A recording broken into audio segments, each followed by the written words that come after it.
अस्सलाम वालेकुम प्यारे प्यारे दोस्तों। उम्मीद करती हूँ बहन भाइयों आप सब ठीक हों, अल्लाह ताला आपको ठीक रखे। और अभी मैं आपको इनके शूज़ दिखाने लगी थी, रजब और समर के। और आप लोगों ने क्या तंग आ जाना है कि पता नहीं सारा दिन ये रजब समर। लेकिन कुछ लोग हैं जो तंग नहीं आते। ये मेरे रजब के हैं। ये रजब ने इतने पहने हैं कि ये देखें, ये आगे से वॉकर में बैठ के जब ज़मीन पे पाँव लगाता था ना, ये घिस गए हैं यहाँ से।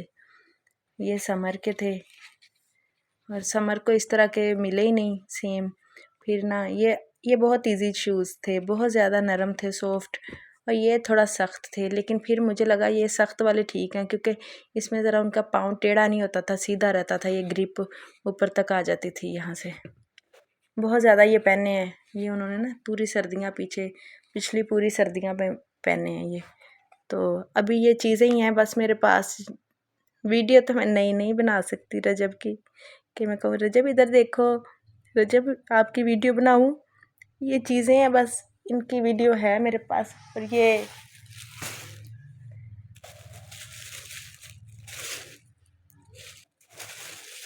ये बूट इस तरह के हैं कि मैं समझे कि हम दोनों ने इनको साथ लेके पूरा बाज़ार 3 दफ़ा घूमा। 3 चक्कर हमने घर से लगाए, 3 दिन जाते रहे हैं। तो इनको कोई इजी बूट इस तरह जो शूज़ मिले, मुझे इस तरह के बूट चाहिए थे कि ये फिर इस तरह के नहीं मिले।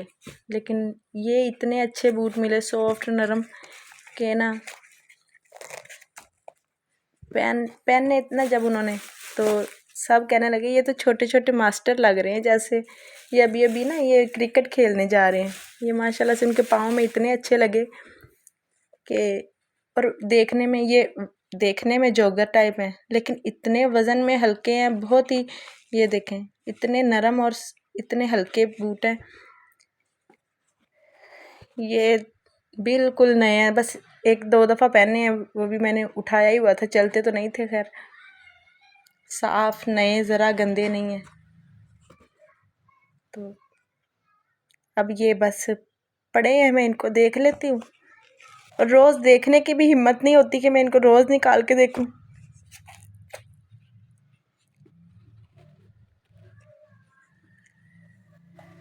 जब छोटे थे तब ये पहनते थे और ये भी गंदे नहीं हुए ज़रा भी। ना मैंने इनको धोया, ना मैंने इनको साफ़ किया, जैसे शापर में थे आपके सामने निकाले।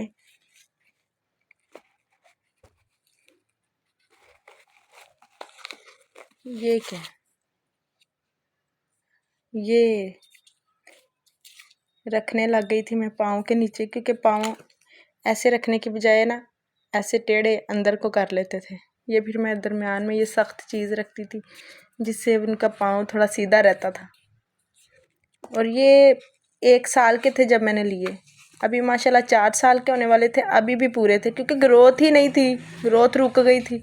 पाँव भी उतने ही थे, जिस्म भी उतना ही था, कपड़े भी उतने ही हैं। अभी कोई उनको कहता ही नहीं है 4 साल के बच्चे के कपड़े हैं। जब हम ख़रीदने जाते थे तो वो पूछते थे बच्चा कितना, मैं कहती थी बच्चे को छोड़ें आप, मुझे मीडियम साइज़ से अब लार्ज पे आ गए थे। माशाल्लाह से हाइट लंबी हो गई थी। और हाइट का तो मुझे आखिरी दिन पता चला कि चारपाई पे पूरे आए माशाल्लाह बिल्कुल। और समर की तो हाइट की ये समझ ही नहीं इनको आई। 3 दफ़ा तो उसकी कब्र दोबारा से निकलवाई, कि बड़ी करवाई थोड़ी थोड़ी।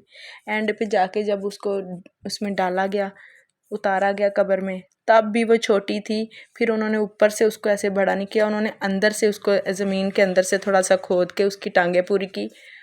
और फिर उसका कफन भी पहले छोटा आ गया, 2 दफ़ा कफन उसका छोटा आया। फिर बड़ी मुश्किल से उन्होंने चादर को टेढ़ा करके ना आड़े रुख में उस हिसाब से उसको उसमें लपेटा कि अब तो नहला लिया, अब तीसरी दफ़ा गए तो ये नंगा कितनी देर तक लेटा रहेगा। उसमें फिर उसको पूरा कर दिया उन्होंने। और रजब की भी ऐसे ही, रजब की पहले कब्र निकाली तो वो छोटी निकल आई, समर के साथ नहीं है, थोड़ा सा हट के है। इतना फ़र्क कर गए हैं जैसे मैं हॉस्पिटल में एक कमरे से दूसरे कमरे तक भाग के उनके पास जाती थी, कभी एक को देखाती थी कभी दूसरे को। उस दिन मैं कब्रिस्तान गई हूँ, उधर भी उन्होंने वही चांस किया। पहले मैंने रजब को देखा, बाद में मैं दौड़ के समर के पास गई। फिर जब वहाँ से रजब की याद आई, फिर मैं दौड़ के रजब के पास आ गई।